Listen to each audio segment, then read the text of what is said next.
얼마 전 제11호 태풍 흰남노는 대한민국과 일본을 핥히고 지나갔습니다. 한반도 남부, 제주도, 부산, 울산, 포항 등을 최근접거리로 지난 흰남노로 사망자 10명, 실종자 2명이 발생했습니다. 특히 포항에서는 아파트 지하주차장에서 7명이 숨지는 안타까운 사고가 발생하고 말았는데요. 일본 역시 흰남노의 피해가 심각했습니다. 오키나와에서는 주택이 무너지고 도로 옆 나무가 뽑히는 등 재산 피해뿐 아니라 사망자가 2명 발생하기도 했는데요. 그런데 불과 2주도 지나지 않은 상황에서 제14호 태풍 남마돌이 또 북상하고 있습니다.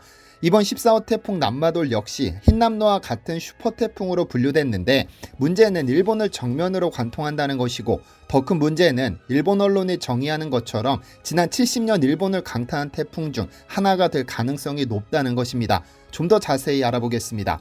지난 14일 오전 3시 일본 오키나와 동남쪽 약 1300km 부근 해상에서는 제14호 태풍 남마돌이 발생했습니다. 남마돌이 최초로 발생했을 당시 그리 큰 위협이 되지 않을 것으로 보였지만 일본 열도로 북상하며 위력을 키우기 시작했습니다. 태풍의 현재 경로 및 예상 경로를 제공하는 주 머스를 살펴보면 현재 태풍은 일본을 향해 빠르게 북상하고 있습니다. 그 세력 역시 매우 강을 유지하고 있죠. 그런데 문제는 이 남마돌이 일본 열도를 정면으로 관통할 것으로 예상된다는 점입니다. 열도에 직접 도달하면서 세력이 약해지기는 하겠지만 태풍이 직접 관통한다는 것은 상당히 무서운 상황이 아닐 수 없는데요. 이런 상황이 걱정됐던 것일까요? 주 일본 미국 대사관은 자국민에게 특별 경고를 남겨 비상 상황에 대비할 것을 주문했는데요. 미국 대사관에 따르면 일본 기상청은 이번 남마돌을 과거에 경험하지 못한 위험한 태풍이라고 정의했고 규슈 가고시마현에 태풍 특별 경보를 발령했습니다. 항상 태풍에 노출되는 오키나와현 이외의 지역에 태풍 특별 경보가 발령된 것은 이번이 처음으로 현재 규슈 남부 지역을 중심으로 200만 명에게 대피령이 내려진 상황인데요.